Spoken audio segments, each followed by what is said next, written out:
I'd like to welcome David Beattie, Chair of the Cliff Management Path Group, which you'll learn a little bit more about, Reverend James Gray, who will close the event, Brian Porter and the members of the South African Legion from Cape Town, Neville Griffin and members of Moths, and Mark Robson, our bagpipe. A special mention to Simon and Holly Bellingham Turner, who are generously funding aspects of the Cliff Path development and historical associations. Apologies if I've left anyone out. Now, how did this all come about?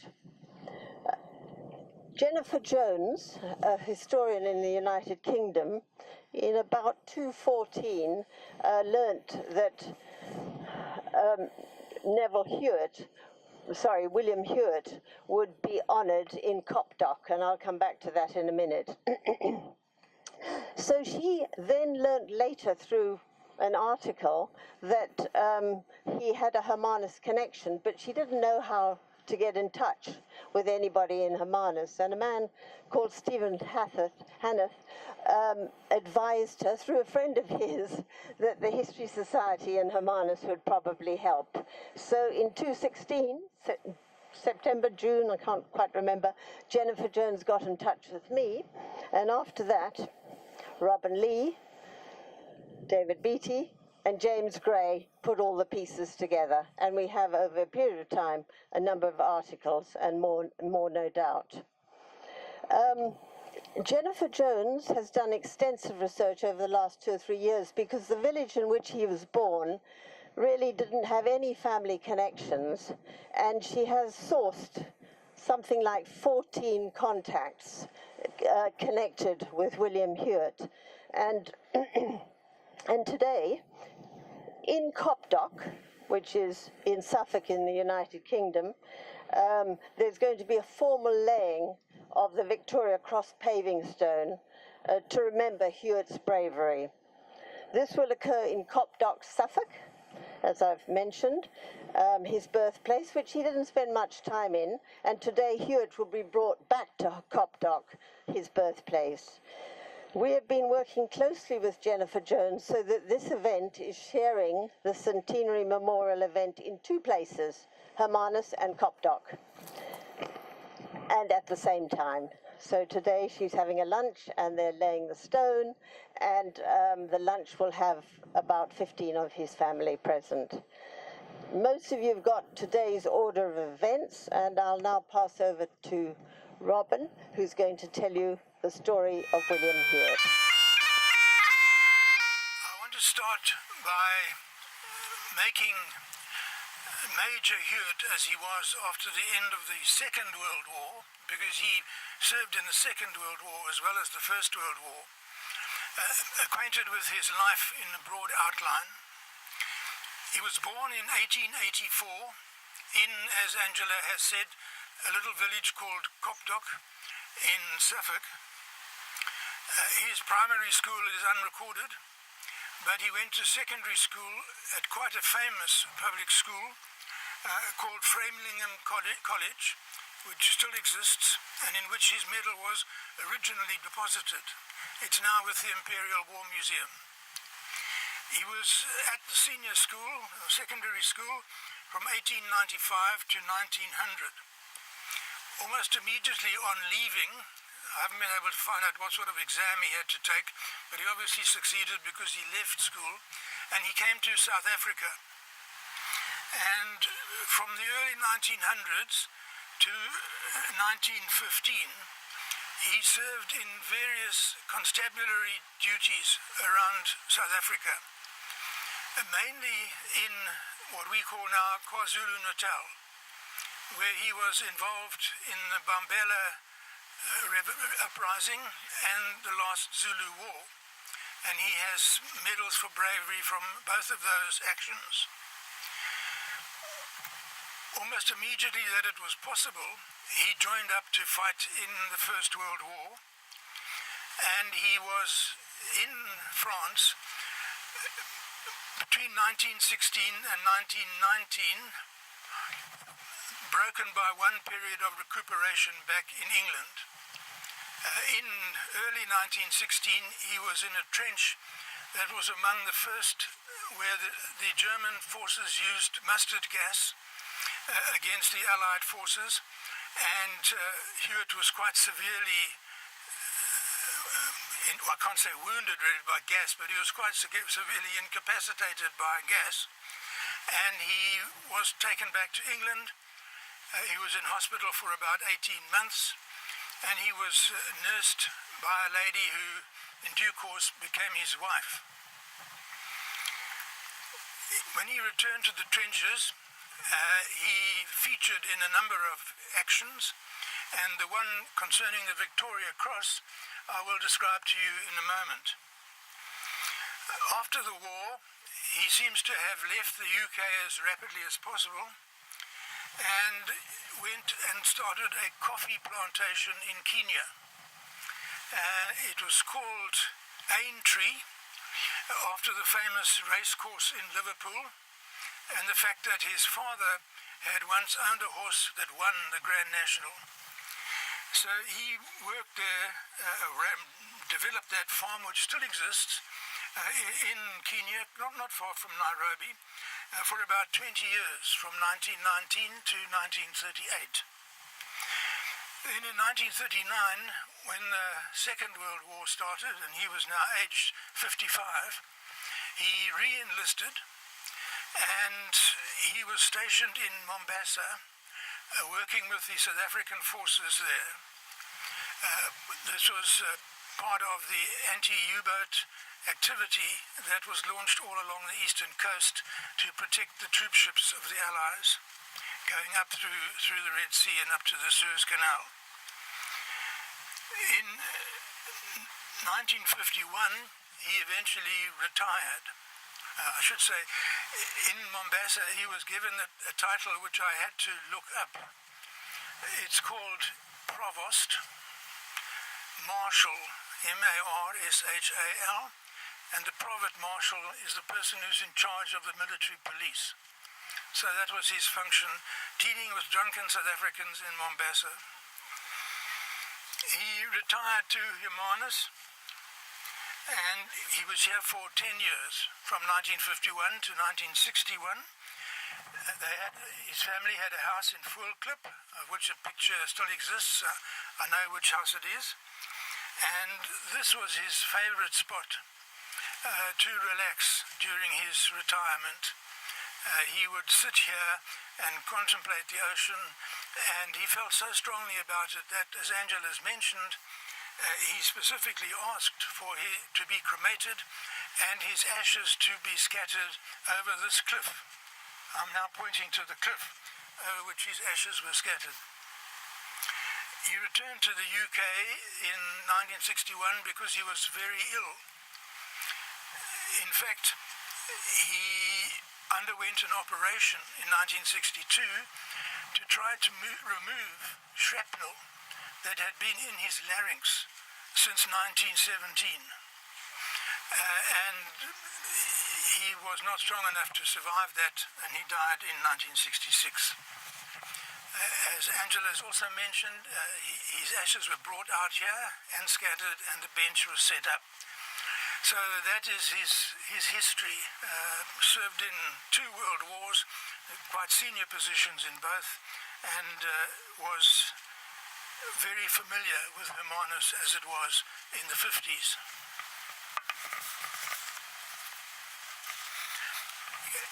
We now turn to the actual event. I was fortunate enough to discover a book with the simple title of Valor about all the African VCs. It's written by a man called Ian Ace, whom I discovered lives in Bushman's River, but I was unable to tempt him down here for today's event. In that account, he gives about 2,000 words of a document that Hewitt himself wrote immediately after the event. And I'm going to read those to you rather than putting it in my own words. But you just need a little bit of background. He was in a shell hole with his section when he received orders to report to the commanding officer. The commanding officer said to him, "We're being held up by that pillbox over there, and the Australians can't get past. Please go and take it out." So he hastened back to his shell hole to find that a shell had landed in it and completely eliminated his entire section. So he was now on his own in the middle of the battlefield with orders to take the pillbox. Now, many of us, I suppose, would have said, well, I'm sure when you said take the pillbox, you meant you and your section take the pillbox. But Hewitt decided to do it himself. And so he charged the pillbox for reasons that we don't know. Of course, the Germans were terrified or whatever, but they failed to shoot him as he came in. And he was able to throw a grenade into the front entrance to the pillbox, where it exploded, and a number of the people whom he refers to, of course, as Huns, emerged from the pillbox, shooting at him. One of them threw something at him, which in Hewitt's own words, he referred to as a jam pot. I realized, of course, as soon as I read it, that this was not an invitation to breakfast, but and I went to look up the word jam pot. Thank heavens for Google. And I understand it's what we would call an informal explosive device, which generally consisted of a jam tin, actually a jam filled with nuts and bolts, and explosive, which if you had lost your gun and your ammunition was completely exhausted and your comrades are all dead, your last effort was to throw that at the enemy. However, now we go on in his own words. So this is about the jam pot. But the mutt who forgot it, the mutt who made it, forgot to fill it with the odd bolts and nuts. So apart from blowing off my gas mask and half my clothes, knocking out 4 teeth, breaking my nose, giving me a couple of black eyes, and a lot of little cuts here and there, and knocking me backwards into a convenient shell hole, it didn't really do any damage. Only made me damn mad. You see, I had become engaged to be married before I came out this time, and when I felt my teeth and face, I thought, that spoilt my beauty. She won't fall for me anymore. Well, this is the payoff, I thought. This is where the old bomb comes in. I still had 2, so it looked easy. I lobbed one at the loophole, but it wasn't as easy as it looked. And I missed and had to duck back behind the pillbox while it exploded. As I had only 1 bomb left, I decided to make sure. So I crept right underneath, pulled out the pin, let the lever fly up, counted 2, and pushed it through the loophole. Some stinker shot me through the hand, but not too badly, and I heard the bomb explode and ran round to the door, as I thought there would be fun and games in that direction, and there was. You had to go down 3 steps to get into the pillbox, and as I was running in with rifle and bayonet at the ready, a Hun came running out with his hands up. It was my first effort with a bayonet, and with my foot on the poor bloke, I tried to pull it out when somebody grabbed me by the throat. Then, honestly, I don't remember anything more. So I was standing outside, looking at 3 Huns with their hands up, and a sergeant coming out of the pillbox saying, "There's 15 in there, sir, and they've all had it." I got a bloke to tie my hand up, retrieved my tin hat from the pillbox, which was certainly a bit of a shambles, as there were bits of Hun all over the place, and started to look for my company. Later, I got into a jolting ambulance and went to sleep on the floor, and didn't wake up until somebody pulling at my ankle, and I heard a voice saying, "Lend a hand, Joe, here's another stiff." And then this is the last paragraph in his account. On reading this through, it seems a lot of tripe. And when one thinks of what thousands of others did, certainly not deserving of a VC. And have been working, as Robin said, closely with the Hermanus History Society on this project, and with James Gray. And it's our plan to establish along the length of the cliff path a number of historic sites. This being the first of them. We'll probably commemorate it with a small plaque set somewhere along here, recognizing Major Hewitt. Other projects, other historical points that we are planning include such things as Bill Selkirk's shark, which was caught near the old harbour. So it's that sort of thing. There are not going to be too many of them. They're not going to be obtrusive. But for people walking along the cliff path, there will be a little bit of history to go along with the enjoyment of watching whales and getting exercise. The Cape Town branch of the Legion to give a few words and to represent the Legion. And in many ways, what I was going to say has been covered so well by yourself, Robin. Thank you very much. And you'll see how they tie in with what I had to say. I looked for Lance Corporal Hewitt because he was a Lance Corporal at the time of earning it. I looked for Hewitt's citation and found the reports printed in both the London Gazette dated 1917 and in John Buchan's The History of the South African Forces in France, printed in March 1920, and it says, and if I may, I'll quote, "On the 20th of September 1917, east of Ypres in Belgium, Lance Corporal Hewitt attacked a pillbox with his section and tried to rush the doorway. The garrison, however,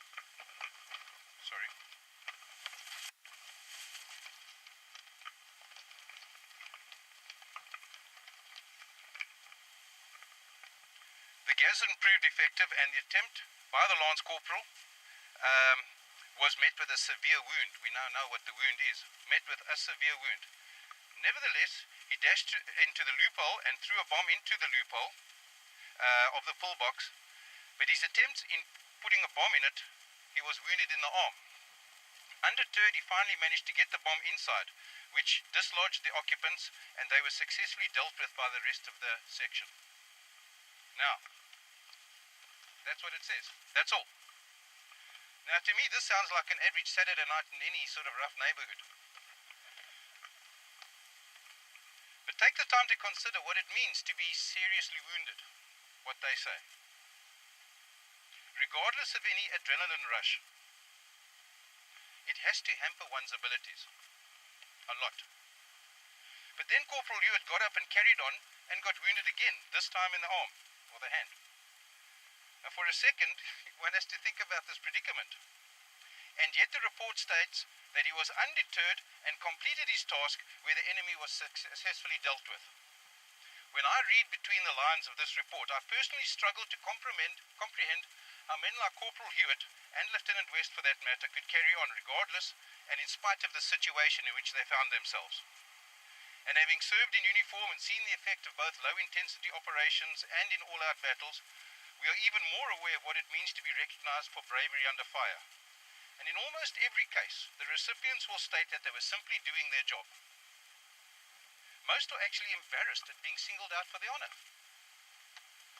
So while we are gathered here today on the 100th anniversary of Lance Corporal Hewitt's bravery, we should also remember that it has been said that every person who served their country in uniform should be considered a hero and should always be recognized. Thank you, Angela. Good afternoon, everyone. It's significant that the pipes that Mark is using this afternoon were played in Delville Wood. And Mark tells me they were also played at the outset of the Battle of El Alamein. So with the greatest respect to you, Mark, you're carrying something of enormous military and also sentimental significance to think that here we are, 101 years from Delville Wood, 100 years from the event that William Hewitt won his, we're listening to pipe music played from a bagpipe that was present on one of those extraordinary occasions in South African military history. It was in 1913 that on the walls of the Royal Military College in Sandhurst, the chapel of the Royal Military College in Sandhurst, were engraved the words Dulce et decorum est pro patria mori. And for those of you who were not educated at Rondebosch, which is probably most of you, that means it is sweet and wonderful to die for your country. That was 1913. 1914, the First World War broke out. And the following years were to expose the folly and lie of those words that had so recently been placed on the chapel wall. Dulce et decorum est, pro patria mori. Because what unfolded is, as you know, 4 years of complete horror and heartbreak, destruction. There is in the good book a description of the ultimate evil as the abomination of desolation, to describe the ultimate evil. And as you read the accounts of what happened in the First World War, you become aware that you are dealing with the abomination of desolation. And Delville Wood was one. We remembered that last year. Passchendaele was another. We heard just now from Robin that Lieutenant, or rather Lance Corporal Hewitt, was caught up in gas. And perhaps nobody expressed the horror of gas more eloquently and powerfully and emotionally, expressing it as he did with anger and heartbreak than Wilfred Owen in his great First World War poem, Dulce et decorum est pro patria mori. You may remember,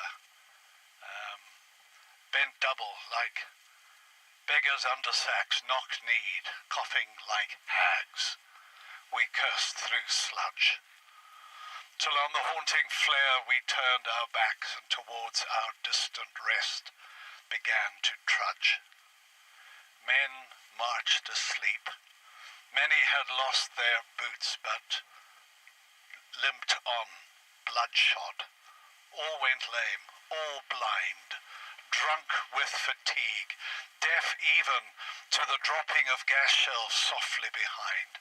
Gas, gas, quick boys, an ecstasy of fumbling, fitting the clumsy helmets just in time.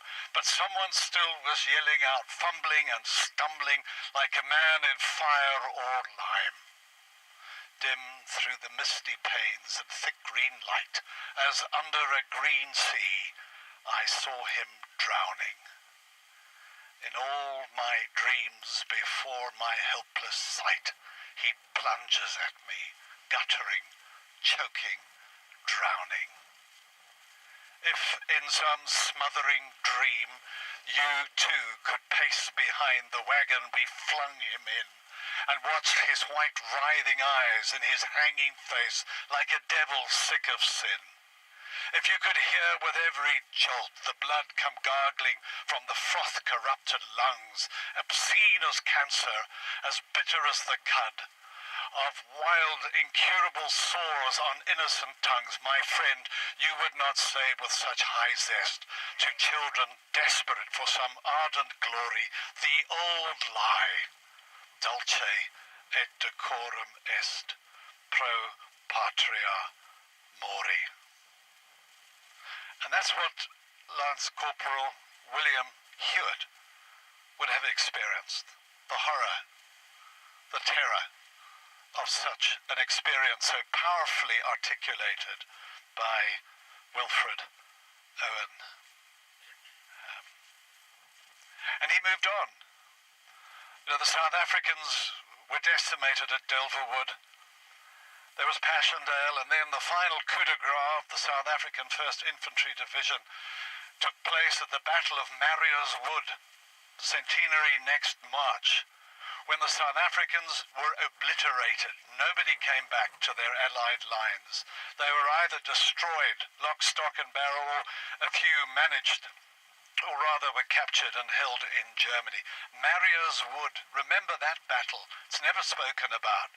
One of the heroic engagements of the First World War, when the British Army was in retreat, and the German army in the spring of 1918 were out of desperation, engaged in one final great thrust to try and push the British forces back.